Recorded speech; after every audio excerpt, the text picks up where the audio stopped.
Okay, Uncle Roddus back here with some more vinyl, another vinyl video. I've got a bit of a pile here because Easter time, folks, Easter time 2022, and we just got back from a couple of days in the city. My wife and I are celebrating 18 years since we got together. We haven't been married for 18 years, but we got together 18 years ago, and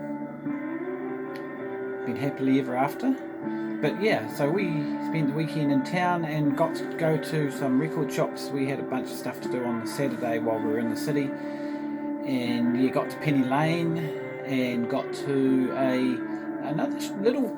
It's a surf shop, a surfer shop. It sells surfboards, and they make their own handmade, custom-made surfboards. So it's a cool little shop if you're a surfer, and they've got a really lovely curated little collection of vinyl, mostly new, but some second-hand stuff. This is not much in the second-hand department there, really, but yeah, some really interesting things. I've bought some stuff from them before, so they've got a good New Zealand collection of New Zealand stuff, although most of it I already had.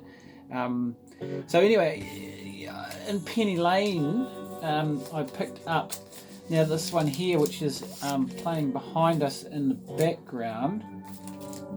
It's called Admiral Drowsy, The Gutter Boy Spectates. So this is a band from Littleton. So I checked them out. I've been checking them out on Bandcamp. This is still sealed. They are from Littleton, recorded in Christchurch, Aotearoa. Don't know anything about them, but yeah, from local band. This was pretty cheap, actually. I was going to pick it up off Bandcamp and get it sent here, but seeing as I picked it up in the shop, I didn't have to pay the postage, so I actually got it for pretty near cost. I think they're selling it for, because I mean, at $30 really, they're not going to make any money on it. But you know, these sort of guys, they just put the music out for the sake of putting it out. They're never making any money out of their music, so. Interesting, almost a crass-like cover there with a collage of photographs, black and white photographs. So can't say too much about it, but that's what's playing behind us at the moment. So been picking up quite a bit of stuff off Bandcamp, so I will get to some of those soon. But yeah, that was on my Bandcamp wish list. I've got a whole lot of vinyl on the Bandcamp wish list at the moment, which and I've been picking up some of it. I managed to score another volume of this. I showed this in a video earlier on. This is the very first one. Paid way too much money for it. Man, some of the pricing's gone up a lot in the record shop. The records for $60 to $80, which never used to see in the bins. I mean, there's some really rare stuff they've got behind the counter. They've had sort of mentioned on. I've seen it crop up on their Facebook page. So yeah, but I mean, it's in really good nick. There's some really cool stuff. There's a couple of tracks I'm not that keen on. This is so Hits and Myths. This has got a chock full of big songs.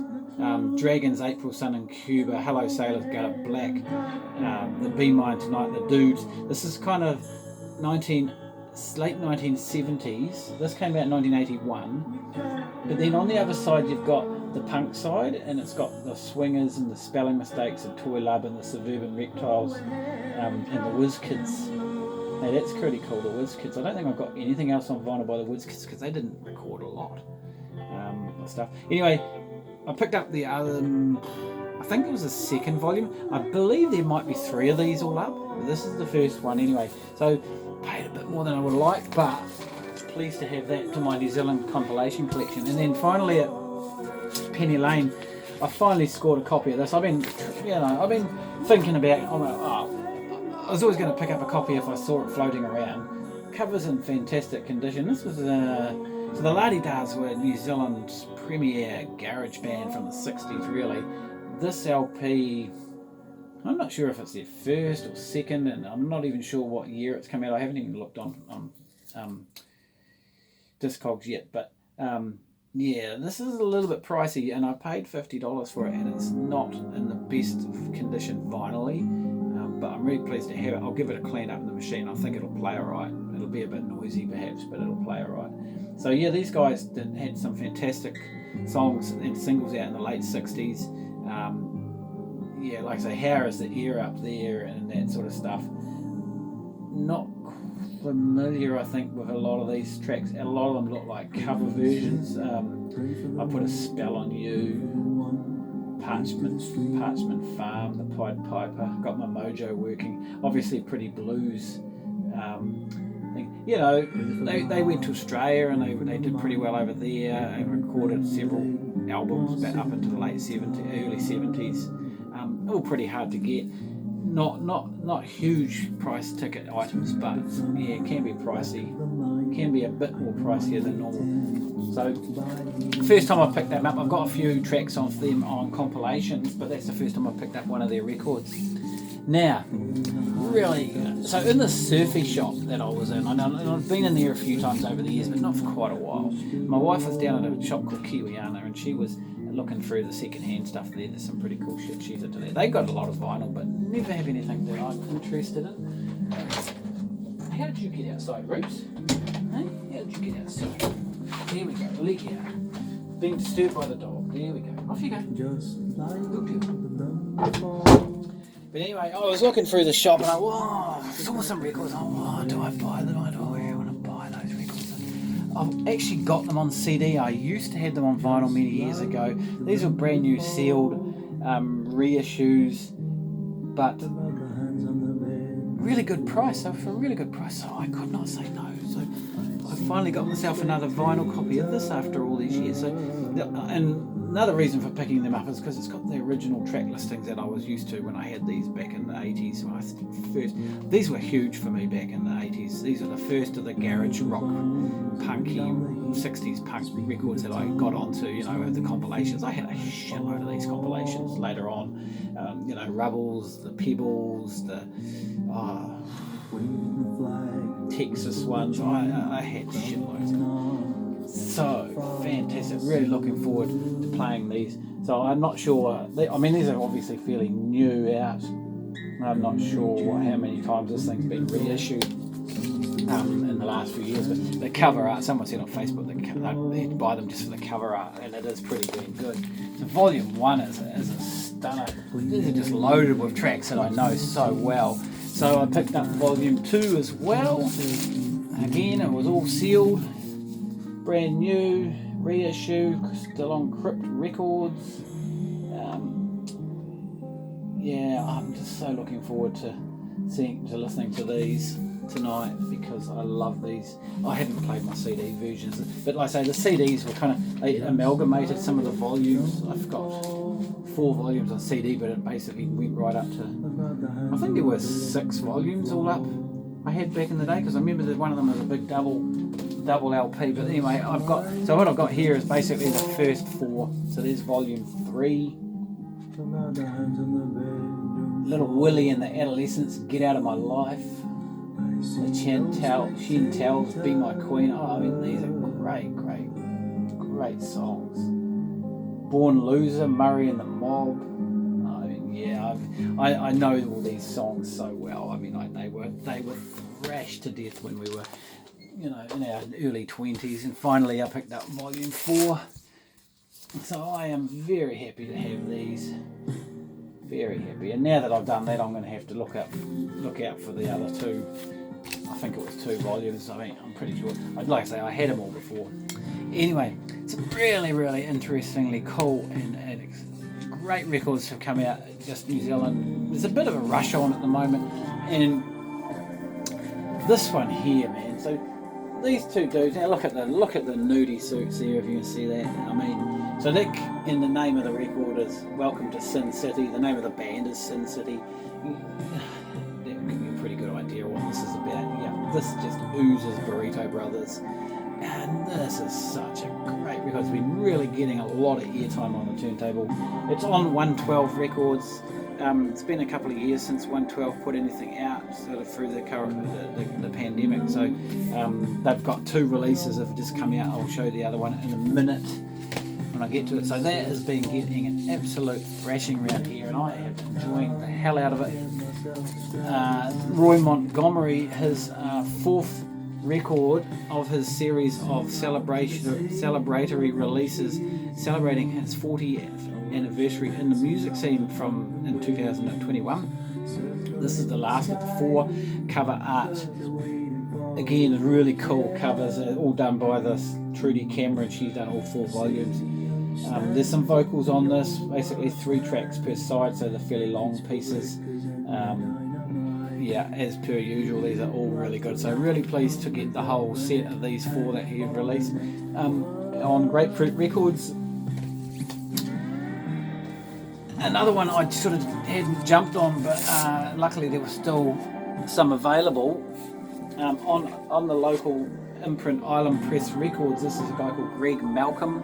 Greg's been around the scene for many, many years. He used to play in the Breathing Cage with Jay Clarkson. I really enjoy their music. I've got their CD of their thing. The Island Press kind of usually do lathe cuts, a very, very limited edition, and so but they had managed to get a couple of vinyl releases, like there was a Bruce Russell collaboration record that Bruce did with someone else, I can't remember who, but came out a while back. This is only limited to 150 copies, which is actually one of those other records I just showed. Oh, that first record I showed, that was limited to 150 copies. This too is 150. This is, what's this record called now? Just Like Jim, Greg Malcolm. So he's doing a tribute to his grandfather, Jim. Jim was a guitarist that he used to sit and watch play his guitar, and he's actually got Jim's old guitar. When Jim passed away, he inherited the guitar. It's a 1954 Hofner, I think he says. There's some reasonably detailed notes about it. This is a lovely record, really, really nice playing. Experimental in places, and that. Greg plays all his own stuff, so he's actually got. I'd love to see him play live. He's playing his guitar. He's usually got a guitar on the floor that he's doing kind of like a back rhythm with his foot, and he's got tambourines and little drum things that he's playing with his feet. So he's doing the whole lot himself. This was recorded live at the Christchurch Art Gallery a couple of years ago. So yeah, I'm really enjoying that. I've got another one. He's only got one other out on vinyl, though, I think, from memory. There might be some lathe cuts, but he did that collaboration with Stefan Neville of Pumice, and that was really good too. This one's a really nice little surprise. This is a private release by a band called Old Man Pine, and the record's called Old Man Pine. I guess privately released via Bandcamp. I don't know where else you can get it, so I think this is the only place. I'm really loving this record. This is great. They're from, where are they from? Palmerston North, I believe. Swamp rock, really is. Just, yeah, there's even a song called Swamp Man and Boggy Rag. I mean, this is Rock the Clave. This is Swamp rock. This is fucking great. There's some really nice playing on there. They're a 3-piece, older fellas. Really, really well done. So that's another one that's been hot on the turntables. I forgot to show this in my last video. This is out now, the new Don McGlashan record. So Don's been fairly quiet for a few years. He doesn't put a lot of stuff out all the time, but this is great. This is really great. I saw him play this pretty much most of this live last year, and it was coming across quite good, considering we didn't know any of the tracks at the time. I'm enjoying it, but it's taking a while to meld with me. Don's a great. I mean, I still rate him as New Zealand's best songwriter, and has always fantastic music. This one's taken a while to worm its way into my brains, but it is doing that. Some cool people on here. Anita Clark's on one of the tracks. Emily Fairlight, she's got a record out. Holly Smith and the Biffs play on one of the tracks as well. So, really, really nice lineup. And Shane Carter's playing lead guitar on a lot of the tracks. So, yeah, it came out last year. It's I think released via Bandcamp, but it took ages for the vinyl to arrive. So, Don's always good value, and I think he's playing later this year, so I might have to go and see that. And then the other one I was talking about on 112 Records is this one by Tombs, Fake Teeth. Yes, on the 112 Records again, and this is a duo of drums and bass. And this is real alternative music, really alternative kind of post-punky sounding music. Really, I'm really enjoying this. This is another great record. Pretty hard to see the cover there. It's just really dark. Picture of a ghost down the bottom there. Yeah, just basically, yeah, I think the girls, there's a guy and a girl, she's doing a lot of the singing. Bloody awesome. Really enjoying it. And finally, great cover art on this one. Boss, They Seek My Head. This has just come out on Rough Peel Records only just a week or so ago. Been waiting for a while for it. Had to listen to it on Bandcamp. So this is sludge, man. This is metal, sludge metal, doomy, sludgy metal. Pretty heavy, some pretty heavy bottom end on this. Now one of the guys is in the Beast Wars band. It's a pretty good pedigree there. The singer is a female. She's really got a pretty powerful voice, and she actually reminds me of the singer of Saint Satori. It was a Christchurch sort of hard rocky kind of band. I've played this a couple of times. I like it. I like the bottom end. I like the sound. The songs are a little bit the same. And I remember a friend said that he wasn't going to buy it because he thought he'd probably get bored with it pretty quick. I hope that's not the case because I've enjoyed it to start with. I have had better records of this sort of music. Not something I play a lot. I buy a lot of this sort of music. This one is a good example, but it's good. I like it. So I don't know. We'll see how it grows. And it must be played loud. So that's it. That's me. There's quite a few records there. So yeah, we had a good haul of 7 records over the weekend, plus all those other ones that have been popping in. So yeah, some pretty cool stuff. Really cool. Pretty cool records. So I'm really enjoying my music at the moment, and still waiting for some other Bandcamp arrivals to turn up. Taking a long time. As a matter of fact, I'm going to start chasing some of them up now. All right, look, I'll leave you to it. It's been 17 minutes, so that's enough of your valuable time. See you next time. Cheers.